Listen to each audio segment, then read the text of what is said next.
첫 시간 주님께 안녕하세요. 대강교회 오훈 목사입니다. 5월 9일 금요일입니다. 하나님 우리에게 준 말씀은 열왕기상 7장 13절에서 26절까지 말씀입니다. 솔로몬 왕이 사람을 보내어 히람을 두로에서 데려오니 그는 납달리 지파 과부의 아들이요 그의 아버지는 두로 사람이니 노스의 대장장이라. 이 히람은 모든 놋 일에 지혜와 청명과 재능을 구비한 자이더니 솔로몬 왕에게 와서 그 모든 공사를 하니라. 그가 놋기둥 둘을 만들었으니 그 높이는 각각 18규빗이라. 각각 12규빗 되는 줄을 두를 만하며 또 놋을 녹여 부어서 기둥 머리를 만들어 기둥 꼭대기에 두었으니 한쪽 머리의 높이도 5규빗이요 다른 쪽 머리의 높이도 5규빗이며 기둥 꼭대기에 있는 머리를 위하여 바둑판 모양으로 얽은 그물과 사슬 모양으로 따은 것을 만들었으니 이 머리에 7이요 저 머리에 7이라. 기둥을 이렇게 만들었고 또 2줄 석류를 한 그물 위에 둘러 만들어서 기둥 꼭대기에 있는 머리에 두르게 하였고 다른 기둥 머리에도 그렇게 하였으며 주랑 기둥 꼭대기에 있는 머리의 4규빗은 백화파 모양으로 만들었으며 이 2 기둥 머리에 있는 그물 곁 곧 그 머리에 공같이 둥근 곳으로 돌아가며 각기 석류 200개가 줄을 지었더라. 이 2 기둥을 성전의 주랑 앞에 세우되 오른쪽 기둥을 세우고 그 이름을 야긴이라 하고 왼쪽에 기둥을 세우고 그 이름을 보아스라 하였으며 그 2 기둥 꼭대기에는 백화파 형상이 있더라. 2 기둥의 공사가 끝나니라.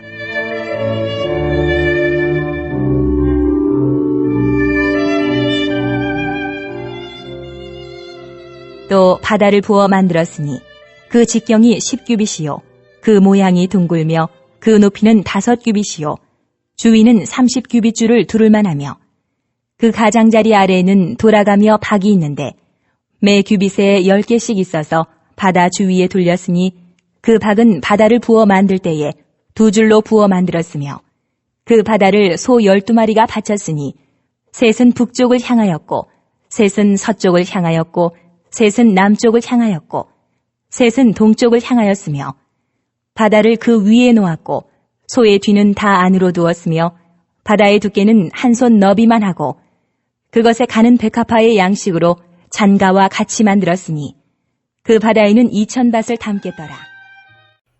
아멘. 오늘 말씀은 솔로몬이 성전 건축을 마치고 이제 성전 앞에 기둥과 또 성전 내부에 필요한 각종 기구들을 만듭니다. 예배할 때 필요한 도구들이죠. 그것들을 만드는 모습을 보는데 누가 만듭니까? 13절을 보면 히람이라는 기술자가 등장합니다. 두로에서 히람이라는 사람을 데려오죠. 건축가요, 장인이면서 또 청동 기술자입니다. 그의 출신이 재밌죠. 아버지는 두로 사람 이방인이라고 하고 또 어머니는 납달리 지파, 그러니까 이스라엘 여인이죠. 우리는 여기서 솔로몬이 이방 여인들과 통혼을 하더니 성전 짓는데도 이방인을 쓰네 이렇게 부정적으로 생각할 필요가 없습니다. 솔로몬이 이방 여인과 통혼하는 이 혼합주의와 하나님께서 이방인도 구원하시고 그들에게 지혜를 주셔서 들어쓰시는 이 일반 은총과는 다른 것입니다. 두로 사람 히람은 성전에서 가장 중요한 기구들을 만드는 데 쓰임 받습니다. 그의 지혜, 그의 기술, 그의 재능은 어디서 왔을까요? 하나님으로부터 왔죠. 하나님은 예수 믿는 사람에게만 지혜를 주시는 분이 아닙니다. 하나님을 믿지 않는 자들에게도 창의력과 지성, 기술, 직관, 통찰 하나님 주시죠. 오늘날의 과학자들, 예술가들, 철학자들 예수 믿지 않는다 그래서 그들의 발견과 통찰이 무가치한 것이 아닙니다. 그들도 하나님의 지혜를 삶에서 드러내고 있는 것입니다. 15절도 보면 히람은 성전의 입구에 세울 2 기둥을 만듭니다. 하나는 야긴이고 또 하나는 보아스죠. 야긴이라는 것은 그가 세우신다라는 뜻이고 보아스는 그에게 능력이 있다라는 것입니다. 이 기둥들이 바로 하나님의 주권과 하나님의 능력을 보여주는 것이죠. 또 중요한 이 성전 기구가 놋바다입니다. 거대한 물두멍입니다. 제사장들이 하나님 앞에 나아가기 전 손과 발을 씻는 데 사용되었던 기구입니다. 그럴까? 지금으로 말하면 아주 화려하고 멋진 이 물이 가득 담긴 이 수영장 같다 그럴까요? 그리고 이걸 둥글게 만들었습니다. 이 둥글게 만드는 것이 보통 기술이 아니죠.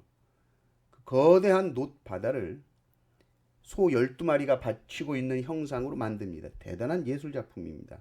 아름답고 정교하고 거대하죠. 히람이 만들었습니다.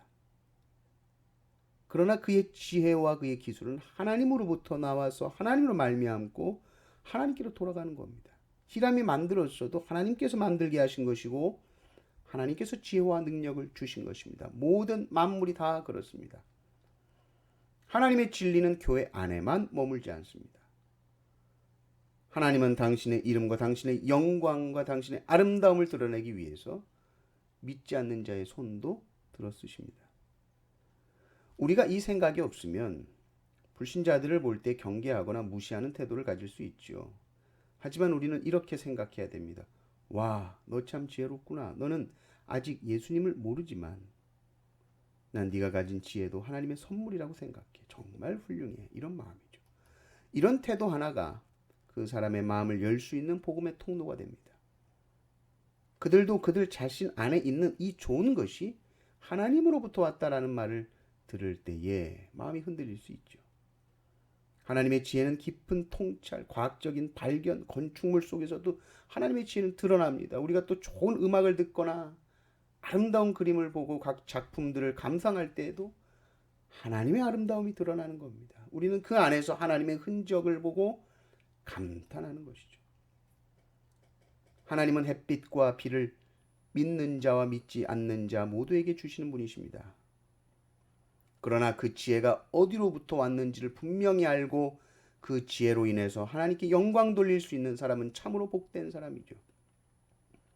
우리의 시선이 바뀌어야 됩니다. 불신자들 속에서도 하나님의 손길과 하나님의 흔적, 하나님의 형상을 볼 수 있는 눈이 필요합니다. 우리가 그들 인정하고 칭찬하고 그들 안에 있는 선한 것을 통해서 하나님께 연결시킬 수 있는 그 복음을 전하는 것이죠. 모든 피조물 속에 흐르고 있는 하나님의 지혜를 보고 감탄하고 하나님께 영광 돌리는 성도님들 되시기를 주님의 이름으로 축원합니다. 아멘.